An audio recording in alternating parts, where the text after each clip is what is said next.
stuff is on.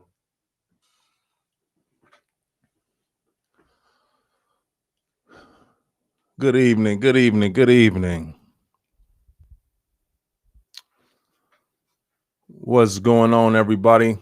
Welcome to the set. I'm your host, T. Stead. At some point, I'll stop saying that, but for now, it's pretty cool to me to be the host of this here show. NFL season kicks off in just under an hour and a half. We have the defending champs, the Philadelphia Eagles, facing off against what we most know as America's team, the Dallas Cowboys. I live here in Dallas. I'm not a Cowboys fan, but I am rooting for the Cowboys for them to be successful. It helps the vibe of the city. It helps the economy around here. So I would like for the Cowboys to have a good year. I do. But the Dallas Cowboys are known for starting off the season, opening up the NFL season, and they are here again. So I'll allow for a few more of my loyal subscribers to jump in before we get right into the show. But this is the spot for your pregame show. We'll be here pretty much every Thursday before Thursday Night Football, giving you my insight and my opinion on what we're getting ready to watch. This 2025 season is I'm excited. I'm excited because for the first time in 12 years, as many of you know, I'm not suiting up. I'm not putting on a jersey. I'm not putting on a helmet. And it's bittersweet. I'll be honest. I lived for football, and it's what I did for so long. My routine, my schedule, my preparation, my sleep, my thoughts, everything was centered around getting prepared to play football. And it's nothing like opening day. It's nothing like when that season kick off. That energy that you feel is different. And I really can't replace it. It's nothing for me to replace that feeling or being in that moment or that mode. But here, I'm excited as a fan, as a viewer, and I want you guys to get a chance to see the game more so how I see it and what I'm paying attention to, what I really feel dictates wins and losses on a weekly basis. All right. So let's get going. So tonight we got Cowboys versus Eagles. Starting off 2025 with a bang. The Eagles are the defending champions after smashing the Kansas City Chiefs in the Super Bowl in dominant fashion. They are home against the Dallas Cowboys. Philly is a very, very, very tough place to play. Very tough place to play. The energy in Philly, the fans, the disrespect. It's a very like grimy environment. I've been to Philly several times. I had big wins in Philly. We've gotten beaten in Philly. And I always left out of that stadium. Like, man, I hate them. I hate them guys. I hate the fans. It's something about it. But they feed into that. Philly feeds into that energy that they put, that bad energy. They just make you feel like you want to punch one of them in the face. Like they feed into that energy in that stadium, being in Philly. The Cowboys have a tall task tonight. It'll be tough to go up to Philly and get a win to open up this season. The Cowboys are trying to do this without Micah Parsons.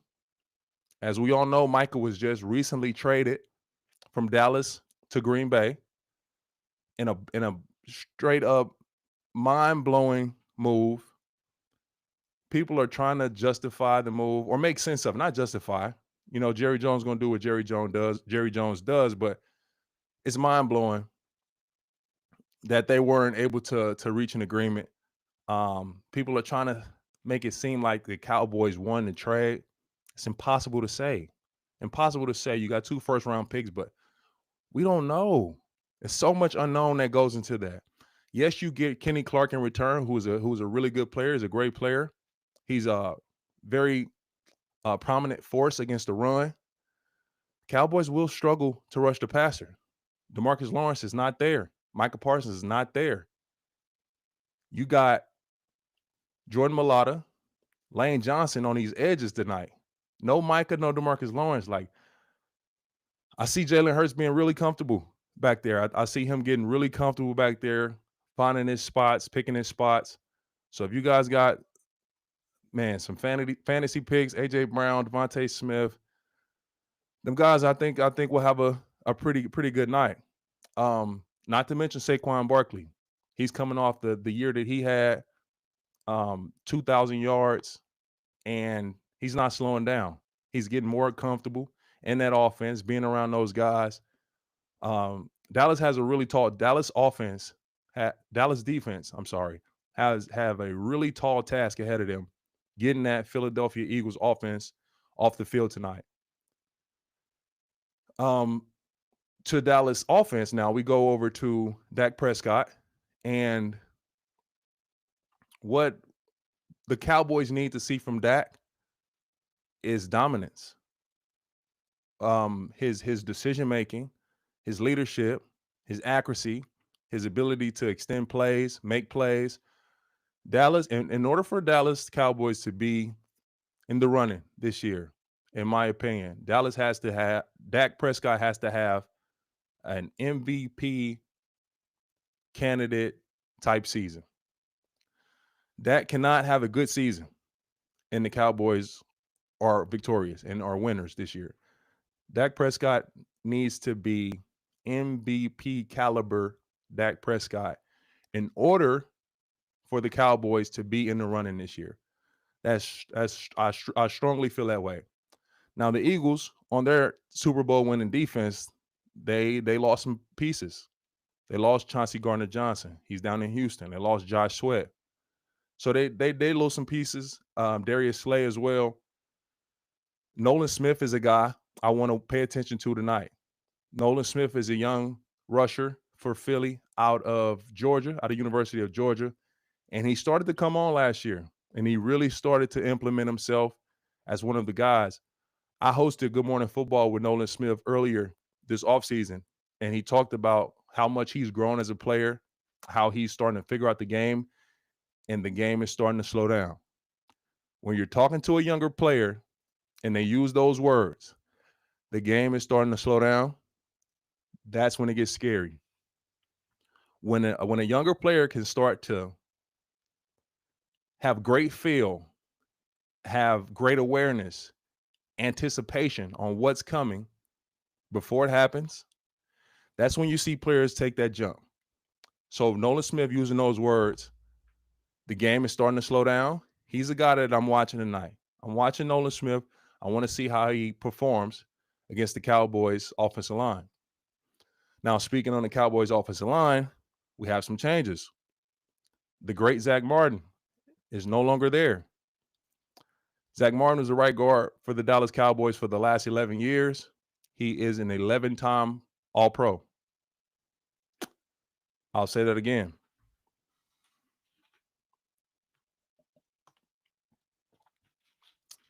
Zach Martin has been the Dallas Cowboys right guard for the last 11 years. He's an 11-time All-Pro, 11-time Pro Bowler. He's not there anymore. They replace Zach Martin with the rookie, Tyler Booker. We'll get to Tyler in just a minute. He's one of my matchups for week one that we'll pay close attention to. But no Zach Martin. You do have Tyler Smith on the other side, who's an All-Pro. He's a stellar player. Terrence Steele at right tackle, Tyler Guyton at left tackle. They did bring in Rob Jones from the Miami Dolphins, my teammate. Shout out to Rob. But he ended up breaking his neck in training camp, and so he will not be there as well. So for this Eagles-Cowboys game, like I said, I live in Dallas. I would love to see Dallas successful. To start the season off in Philly, just going on the road in that environment, those guys coming off that Super Bowl championship, that energy that they have, I got Philly tonight. I have Philly. In order for Dallas to win, Dak will have to be special. He's capable. He's capable of being special. But I think it's a tall task for those guys tonight. And I have Philly winning this game. So if you guys in the chat, let me know who you think is going to win this game. Give me your score too. Give me your score prediction and an MVP for the game. Who you think balls out, start the year off right? Who's the fantasy warrior for tonight? Okay. Now let's transition over to Chiefs Chargers. So we have another game to start the season before we get to the Sunday action. So we have Dallas Cowboys and Philadelphia Eagles tonight in Philly. We have the Chiefs versus the Chargers in Sao Paulo, Brazil. I've been to Sao Paulo, Brazil. It's an amazing place. It's one of the biggest cities in the world. I think maybe top 5 biggest cities in the world. It is the home of the most helicopters. Like Sao Paulo is known for helicopter pads and the most helicopter fleets because of the population. It's so much traffic. It's so many people in that city. Like the population is crazy.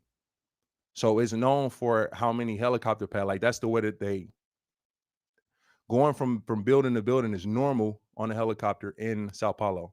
So I've been there. Me and Mark Ingram, we went some years back. It was great time. But back to the football side. Let's talk Kansas City Chiefs. All right, we get to this spot. The Chiefs they've dominated the AFC. I'm sorry, they have. And I've been in the AFC for the last 3 years, and all roads lead to Kansas City. That's just the honest truth. All roads lead to Kansas City in the AFC. Those guys have dominated. They have created a dynasty. They've won 3 championships in the last 5 years, 5-6 years. They go to this last championship against the Philadelphia Eagles and get smashed. They got beat down. So my question to you guys, does the dynasty continue for the Chiefs? That's what I want to know. Let me know in the chat. Does the dynasty continue for the Kansas City Chiefs? Or is that door closed or closing? It's not closed. Mahomes still young, still got Andy Reid, still got a lot of talent. But for the dynasty of them just dominating the AFC, always having an AFC home game, AFC championship home game, is that dynasty over? That's what I want to know. Has the clock run out on the big 3? Patrick Mahomes, Travis Kelce, Chris Jones. Not have the clock run out. Let me rephrase. Has the league caught up to the big 3? Patrick Mahomes, Travis Kelce, Chris Jones. Those 3 guys have been staples. They have been not just in Kansas City, in the NFL. They have literally dominated the NFL. There are 3 Hall of Famers all on the same team. They are well decorated. They have a lot of jewelry. Has the league caught up to the big 3? You let me know what you think. Is that dynasty still going with the Kansas City Chiefs, or can the Chargers start the dethroning of the Chiefs tonight? Can Justin Herbert snatch the crown off Mahomes' head for the night on Friday? We need to see it. We need to see it.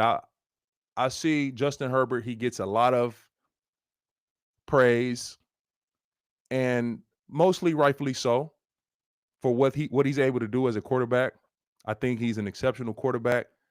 He fits the mold. He's like your ideal quarterback. If you had to build a quarterback in a lab, you're going to build Justin Herbert more times than not. He can make any throw. He's big, strong, he's fast. You'll build Justin Herbert.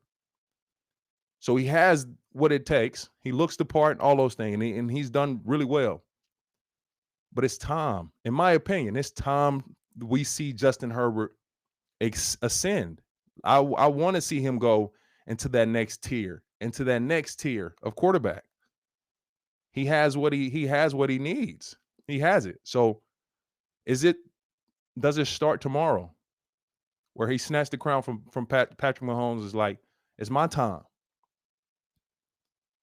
From Justin Herbert, we don't want to see a good quarterback, an exceptional quarterback. It's time to be special. It's time to win the big games. Let's see where you can take this Chargers team. He'll be doing so without all-pro left tackle Rashawn Slater. Rashawn Slater, he joined the set early in the career of the set after he signed his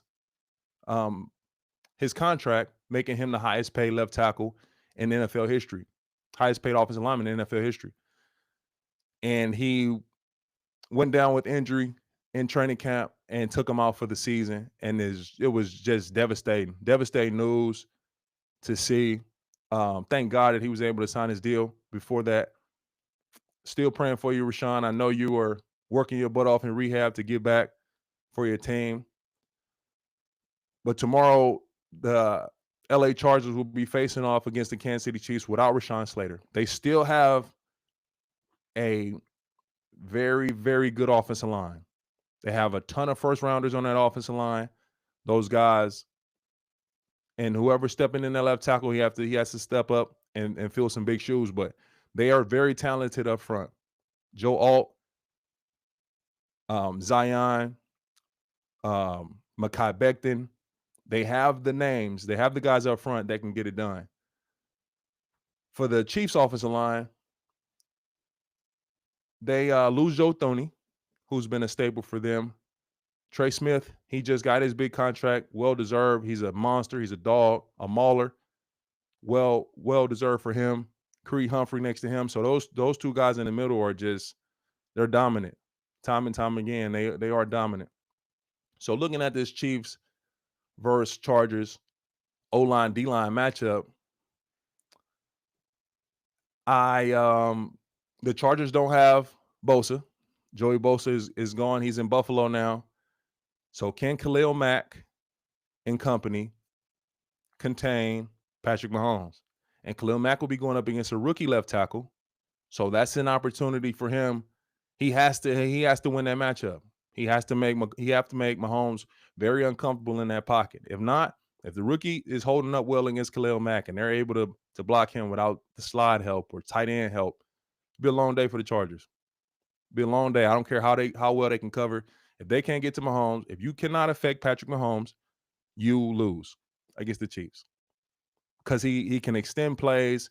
Guys find their way to get open, and he is great playing backyard football. He's great doing it. He's great doing a lot of things. But that's probably Mahomes' biggest strength. When the play breaks down, he's able to find ways to get free, find guys down the field, and for explosives. So Khalil Mack, Derwin James, and company, they can contain Mahomes and get after him. They have a shot. So you guys let me know who you think is winning this matchup. Chiefs versus Chargers tomorrow in Sao Paulo. And the score. I see we have a huge majority leaning towards the Eagles for the Eagles-Cowboys game. We have the Eagles right now at 79% in the chat. Man, come on now, y'all. Show the Cowboys a little bit of love now. Show them boys a little love. But who you think take this Chiefs-Chargers game? And is the winner, I have another question for you, chat. Is the winner of the AFC West playing tomorrow? Or is it another team? I really like the Broncos. I really, really like the Broncos. You know Sean Payton, my guy. He's my coach for 9 years. I love him. He's a great coach, Super Bowl champion, all those great things. I love what the Broncos are putting together. So I've had a few questions for you guys. Does the Chiefs dynasty continue? Who wins this matchup, Chiefs or Chargers? Is the AFC West winner playing tomorrow? Or is it another team? Broncos or the Raiders? All right, so for the two matchups we got before we get all into the Sunday action, Cowboys, Eagles, Chiefs, Chargers, starting the season off right. Two division games, a lot on the line. Those division games mean so much. Like they worth more than any other game. You have 6 division games, and they weigh more than any other game. Because if you win those 6 games, you control all the tiebreakers in your division. So you're at the top of your division. Or you win those 6 games, you're at the top of that division. So those games always mean so much. Those division games come down to the wire every time. All right, let's talk about these O-line, D-line matchups. Now, as I said, I want you guys to watch the game how I'm watching the game. And what I'm looking for to determine who comes out as the winner. Why did this team win? Why did that team win? Who dominated? Why the roster might look a certain way, or this team have better skill players, but they lost. I want you guys to look at the game the way I'm looking at it. And it comes down to the trenches. So you're at the set, and while you're at the set, we're going to talk jump sets, angle sets, vertical sets. We're going to talk set the edge, set the tone. We're talking trenches here. All right. I'll discuss the skill players and how they impact the game and where they implement into this whole thing. But the foundation, that concrete is poured in the trenches, the O-line and D-line. So my first trench battle that I want to talk about is actually happening tonight. So we have Tyler Smith and Tyler Booker versus Jalen Carter. Okay. This is one to watch. This is one to watch. The reason the Philadelphia Eagles were victorious in a landslide in the Super Bowl, the Eagles' defensive line dominated. The offensive line did too. The Eagles' O-line and D-line dominated the Super Bowl in dramatic fashion. The Eagles did lose a couple people on the D-line, but this young man right here, that's side right there, Jalen Carter, he's special. He's a problem. He's disruptive.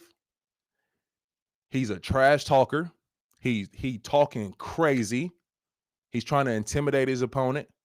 He's trying to impose his will.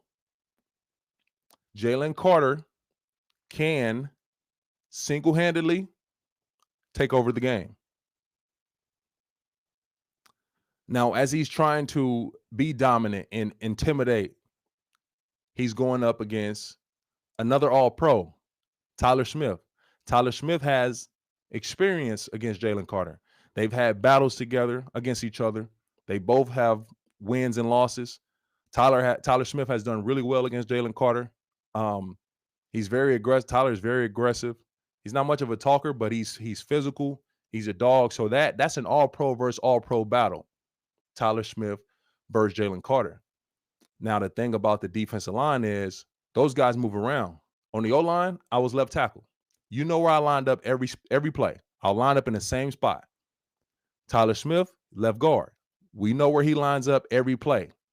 Jalen Carter, D tackle. He can line up in different spots and pick his matchups. So we got All-Pro versus All-Pro when he lines up over left guard. When he lines up over the right guard, is All-Pro versus rookie. Rookie first-round pick. Okay, Tyler Booker is a first-round pick. Dallas selected him in the first round to come and replace Zach Martin. And he have a very, very tall task in his opening day, his debut against Jalen Carter. So I'm really watching that matchup very closely throughout the entire game. Can Tyler Booker hold it down against Jalen Carter? Will they have to send help? Do they have to change the scheme? Once you start to do that, once you start to have to go to a certain guy every time, have to add extra elements into the play every time. It takes away from your eligibles. It takes away from the number of receivers you can get out to in a route, the number of tight ends you can get out in a route. The running back, does he have to stay in and block, or can he be an outlet for the quarterback? Those are the things that silently change the game. Silently.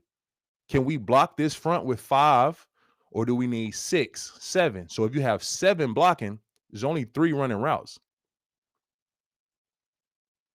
If you have 5 blocking, you can get 5 out. You know what I mean? So it changes the dynamic silently, though. You don't really see this. You don't really pay attention to it. But you're starting to think like, man, why these guys can't get open? It's because it's extra guys in blocking. It's extra guys in helping in protection. So that changes the dynamic of the offense. So that's the matchup tonight. I'll be watching very closely. Tyler Smith and Tyler Booker versus Jalen Carter. It's going to be a heavyweight bout. Now let's get to Sunday. Let's get on to Sunday. The first matchup I want to talk about, and I spoke on it on the PFF pregame show, is Penei Sewell versus Micah Parsons. Penei Sewell versus Micah Parsons and Rashawn Gary. Let's not forget Rashawn Gary. Let's not ignore him, what he's done, what he does as a player. He's an exceptional player as well. So let's not forget him. So I spoke about this matchup on the PFF pregame show. And also, shout out to PFF. It'll be PFF T-Stead all year. I will be your PFF correspondent, your liaison. So as this season goes on and we're looking at grades, I'll be dissecting grades and we'll talk through them. How this guy got this grade, how this guy has this rating. I'll have video evidence too. So we'll be able to talk about it, break it down. But it's T-Stead and PFF all year. All right, those guys do a phenomenal job with the data, the analytics. They really take time to watch the film and they grade every single play. No matter the result of the play, they grade every single player, every single play. It's a pretty amazing operation that they have. But Penei Sewell versus Micah Parsons and Rashawn Gary. So first, let's talk Parsons and Sewell. It doesn't get any better than this. This is great versus great. We'll see a few of these throughout the year. You'll see Trent Williams versus Myles Garrett. You'll see Lane Johnson versus Max Crosby. You'll see, the one versus the one. This is that. And we get it week 1. Penei Sewell is a dog. He's incredible. He's generational. He's a special player. Micah Parsons is a dog. He's incredible. He's generational. He's a special player. As many times as we can get one-on-one battles between these two guys, we win. We win. When the Lions play the Green Bay Packers Sunday, I'm not watching. Anytime I can see Micah lined up over Penei Sewell, I'm watching nothing but that. That is football at its finest. That's greatness. That is, I'm telling you, to me, that's Jerry Rice versus Deion Sanders. That's that matchup to me. Is that special? Penei Sewell he's been a staple for the Lions since he came through the door. And that whole entire offensive line, they do a very good job. Micah Parsons getting traded so close to week 1 presents more challenges for Penei Sewell in his preparation. So for months, he know that they had the Packers. He's been preparing for Rashawn Gary. Rashawn Gary is an exceptional player. You have to pay attention to him. You got to break him down the right way, study him. Rashawn Gary he's a speed to power. He's a big body, quick twitch, and he's a relentless rusher, a lot of pursuit. So Penei's been studying him for months. He's been ready for him. They played against each other. So boom, Micah Parsons fall out the sky. Boom, landed in Green Bay. What's up? So now you got to go back to the drawing board. all this film study again, over again. You got to study this guy because Micah is different. He can beat you in a split second. He can do that. He can beat you in a split second. So Panay versus Michael Parsons, it doesn't get any better than that. I need you guys locked in on that matchup. Locked in on that matchup. That's what we're watching. When the Lions play the Packers, we as a group, collectively, we are watching that matchup. That's special. That's great football. My next matchup for Sunday, Dan Moore versus Nick Bonito. Well, first, I want you guys to tell me who wins that. Who you think wins that matchup between Penei Sewell, Michael Parsons, Rashawn Gary? Can Penei Sewell start the year off strong, keeping Jared Goff clean, no hits, no sacks? That's always the goal. At left tackle for me, I always wanted to leave every game, no hits, no sacks, no pressures, no penalties. I want a silent game. I want you guys to not know that I'm out there. I don't want you to hear my name at all. That was my goal at left tackle. I do not want you to hear my name through the entire game. If I'm quiet, if I have a silent game, I had a great game. If they didn't say number 72, boom, boom, boom, I had a great game. So let's see can Penei Sewell start the year off with a clean slate. No hits, no pressures, no sacks, no penalties. It's going to be a great matchup. Can't wait to see it. Who you guys think wins that? Let me know, chat. Let me know. All right, let's get to Dan Moore and Nick Bonito. These are two names that you guys wouldn't normally hear about going into week one. I feel comfortable saying that. Unless you're a fan of Dan Moore and a fan of Nick Bonito, that you pay attention to their career, they're not the biggest names, not yet. These are young, ascending players who have been highly productive, and now it's their time to start to get the recognition. This is a high-quality matchup right here. High-quality matchup. Dan Moore has been a staple in Pittsburgh for the last 4 or 5 years. He's been the mainstay at left tackle. He's protected Ben Roethlisberger. He's protected Russell Wilson, Justin Fields. He's been there. He's been that guy on the left side in Pittsburgh.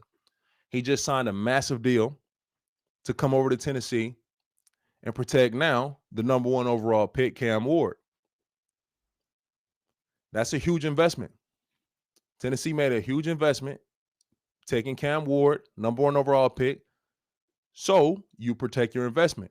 They bring over Dan Moore from Pittsburgh. We need you here. We need you to keep our young buck clean.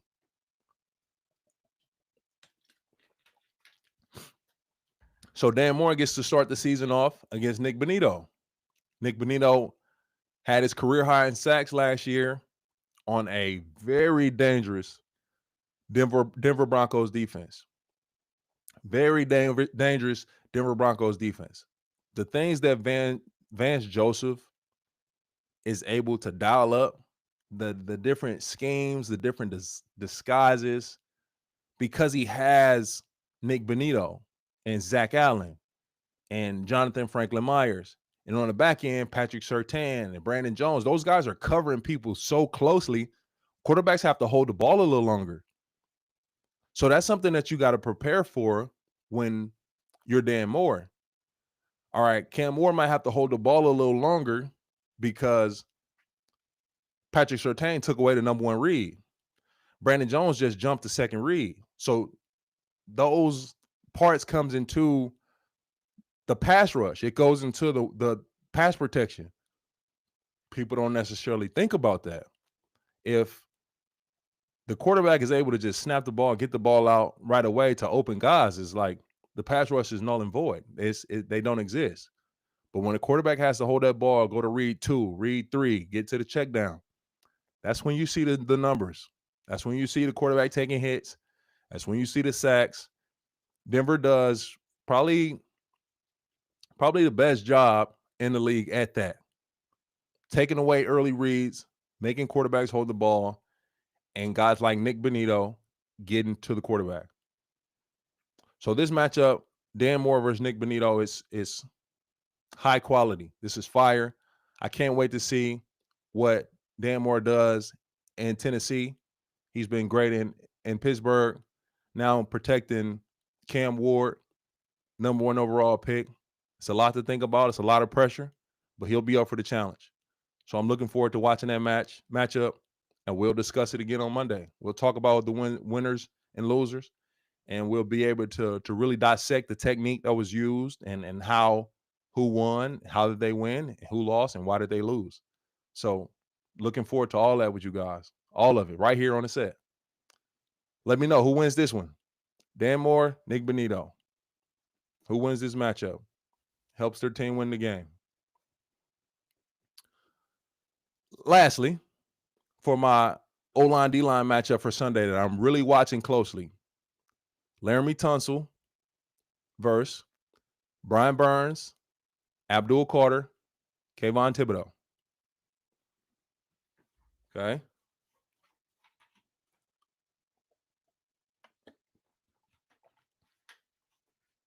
So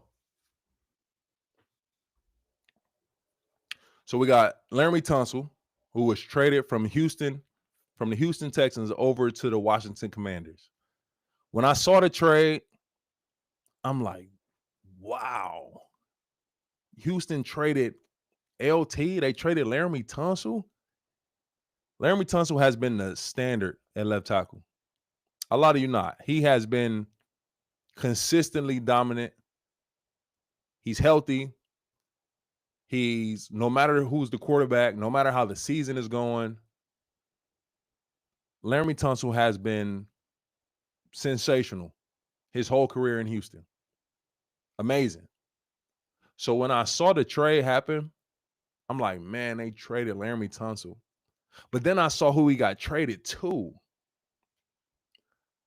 The Commanders with Jaden Daniels.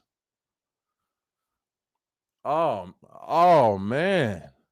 You give this guy, Jaden Daniels, what he was able to do in his rookie campaign.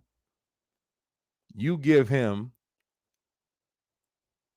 an elite left tackle to protect his blind side, make him real comfortable over there. That's scary, man. Look, man, that's scary. And the Commanders came out of nowhere last year. We were surprised by the success of the Commanders, that they went to Detroit and knocked them out the playoffs. And then they went and battled against Philly in the NFC Championship game. I didn't see the Commanders as one of those teams to start the season. They're on everyone's radar now. Commanders is on everyone's radar. We all looking for them. We're looking for them to do what they did last year, be successful. The Commanders know that. Their management knows that. The head coach knows that.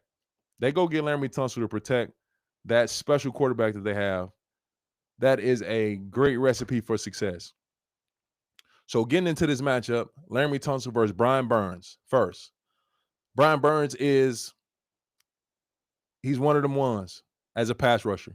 I played against him quite a few times when he was in Carolina, twice a year, and he was always a problem. Speed, bend.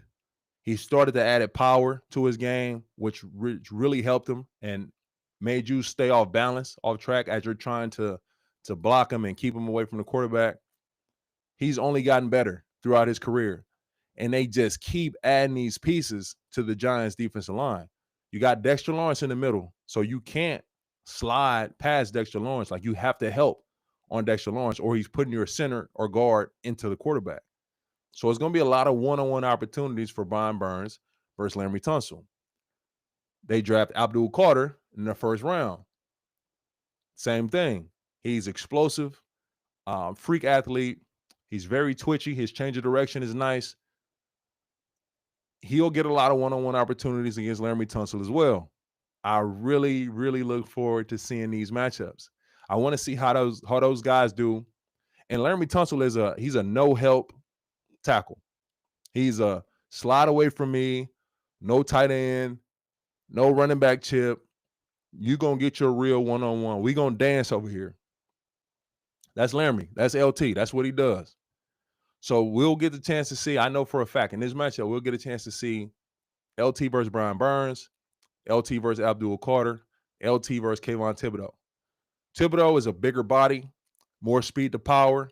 He's about 6'5", long arms. So he has a different skill set than the other two. He's bigger than the other two, but all of them they're gonna have to dance with the big dog.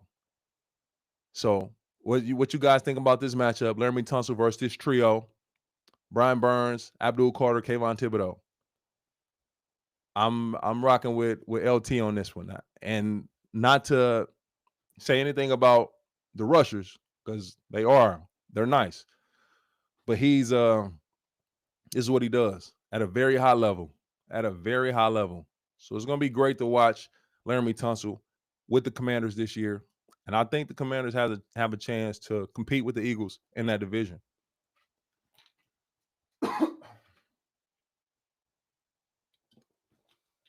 Pardon me.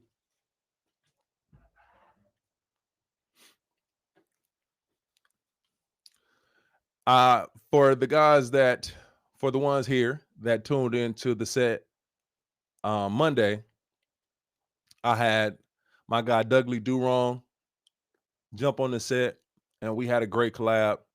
It was fire. He's a great dude, man. He's great at what he does. Speaking on the Miami Dolphins, he's really insightful, knowledgeable. He pays close attention. He knows what he's looking for. So shout out to Dougley for jumping on the set. He already hit me up. He said, "All right, I need you on my show next." So we're gonna do that too, Dougley. Shout out to you for sure. That was fire, man. We talking to Miami Dolphins, and you guys got my thoughts and opinions on the Dolphins as they start the season. They're going against the Colts to kick this thing off in Indy. I really feel strongly about the Dolphins jumping out to a 1-0 start. Ready to see them guys ball out, man. I've been down there for training camp, and I watched joint practice and all those things. So I saw a lot of football up close. Like I saw a lot of them up close. I saw the vibe, the energy in the locker room and all that. And it seemed like a really close-knit group.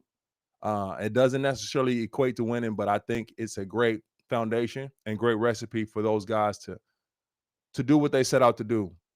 I know a lot of media and narratives don't see the Dolphins as one of those teams this year. They don't see them as a contender early in the season. I saw some power rankings come out. That's okay. That's perfectly fine. It is because while I was there for those 3 years, we've been in power rankings. We've been number 1, 2, 3, and we never finished 1, 2, or 3. We haven't. So that doesn't matter. It's actually a great thing in my eyes. It's a blessing in disguise to be able to fly under the radar. You could just put your head down and work. You can go after what you want to go after and what you need to go after. You're not having to combat all these narratives. Forget all that stuff. So as much as the Dolphins can fly under the radar, I think it bodes well for them. And listen, I would love to see their success. I don't have a dog in the race. I do not have a dog in the race, but I would love to see their success. I want to see the Dolphins go out and win. A lot of those guys over there I'm really close with, my brothers, so I want to see their success. And as we go through the season, we're going to talk about them. I'll criticize when someone's not playing well, and I'll give them some love and praise when they are. So it's going to be that type of place. But I do want to see the Dolphins successful. And before I go, I got to talk about my New Orleans Saints. The Saints have a very young team, especially offensively.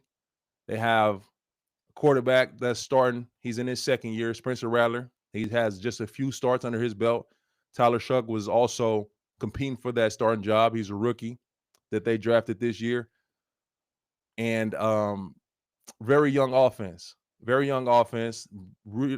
talented tackles. Left tackle, Kelvin Banks, and right tackle, Fawanga. They are extremely talented. And I have a lot of great expectations for those two. I think they will grow and develop to be bookends. They'll be staple. You know what I mean? Of course, a lot of things goes into that as well. Them being healthy, the opportunities they get to be successful. You know, being put in winning situations. But those two are extremely talented. They're strong, and I can see them being bookends. I even went so far as I was talking to my guy Nick Underhill. I even went so far to say I think those two, the left tackle and right tackle for the New Orleans Saints, could be the next me and Ryan Ramczyk. And that's saying a lot because we was nice. No lie. Shout out Ramczyk. Shout out Ryan Ramczyk. He was an all-pro right tackle for the Saints for years. We were, when you want to talk tandems, duos, T-Stead, Ryan Ram, we was that. No cap. We were like that. So I'm looking forward to watching the Saints as well. I'm all in on their success. Again, I don't have a dog in the race, but Dolphins, Saints, I'm rooting for them. Sorry, not sorry. Plain and simple. I'm rooting for them. Also, I will note, I will be down in New Orleans for the season opener. The New Orleans Saints are honoring me as the legend of the game. They want to give me a great farewell and acknowledge me for my career. So I'll be on the field. I'm leading the team out. I'm leading the chant. I go down there. I actually head down there in a few hours. I'm doing a press conference in New Orleans tomorrow, and I'll be on the field Sunday, just feeling that energy. Being back in New Orleans is going to be incredible. As I do the drop the hammer for the Who Dat chant, man, I might cry. Really, like that's a special place for me in my heart and my family. Like New Orleans Saints really hold a very big place and space in my heart forever. And the fact that they want to acknowledge me in such a special way is incredible. I'll be watching the game with Mrs. Benson, the owner of the Saints. So no, it's going to be incredible, and I can't wait. To the New Orleans Saints, thank you so much. Yep. So that wraps up the set for tonight. We are just minutes away. We're about 30 minutes away from kickoff of the 2025 NFL season. We got Dallas Cowboys versus Philadelphia Eagles. It's going to be one of them ones. This is the way to start the season off. Philly is going to come out and try to embarrass Dallas. They're going to try to impose their will. They just coming off a Super Bowl win. They want to assert themselves as the head of the division, and Dallas has to travel to Philly and slug it out. So it's a very hard place to play. We will all be tuned in. Make sure you watch that first matchup, Tyler Smith and Tyler Booker versus Jalen Carter. That matchup alone could really determine the outcome of the game. So appreciate all you guys tuning in. The chat was jumping. Thank you so much. I really didn't have a would you rather question for you guys, but I could have. Chat, if y'all want one, let me know. If y'all want a question before I leave, let me know. I could see where your mind at before this game start. Let me see. Yeah, I have them written down in my phone. I do.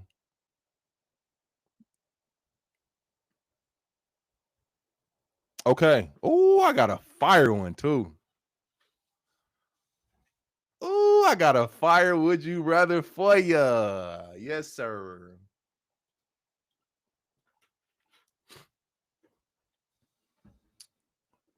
All right. All right, chat. Here we go. Would you rather be able to teleport once a week or own a private jet? Would you rather teleport once a week or own a private jet? And the teleport once a week is a round trip, so you can go and back, or own a private jet.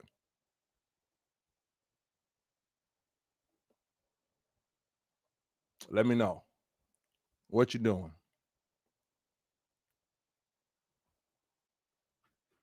I think that's a good one. Wheezy56 says teleport. Brandon, teleport. I don't know, guys. The business, teleport. Fan Posse podcast, private jet. No, if you own a private jet, you can don't worry about the expenses. You just you go. You go as you know what I mean, but you got to deal with the travel, the turbulence, the captain, all that. You know what I mean? Flight schedules. So teleport once a week or own a private jet. Gregory, teleport. Sean, it's got to be teleport once a week. That could save your life. Okay.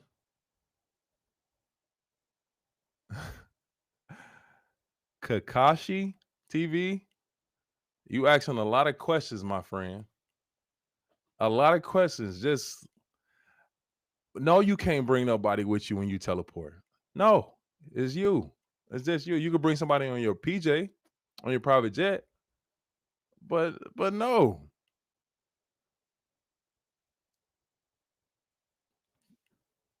Teleport.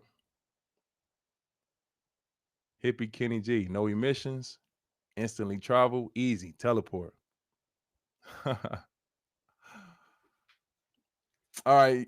All right, you guys. I appreciate you. Thank you for joining. Please like, comment, share, subscribe. Send it to all your friends, please, right now. Stop what you're doing. Send the set over to 3 people. That's all I ask. That's all I ask. Send the set over to 3 people right now. Just share, send it over. Let them know what you think about it. If you enjoy the show, if you don't like it and you think it's a waste of time, keep it to yourself. But if you do, if you're rocking with the show, send it over, please, to 3 people tonight. Just 3 people. All right. I appreciate you guys. Thanks for joining the set with T Stead. I'm out.